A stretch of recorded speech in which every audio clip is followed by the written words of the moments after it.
وماتوا على ذلك.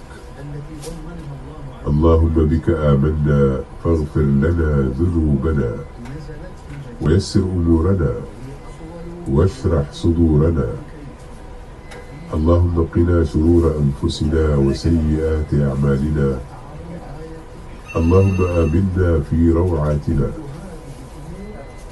اللهم آمنا منها واستر عوراتنا وكن معنا في السراء والضراء واكفنا الفتن ما ظهر منها وما بطن. اللهم هذا الدعاء وعليك الإجابة. ربنا ظلمنا أنفسنا وإن لم تغفر لنا وترحمنا لنكونن من الخاسرين.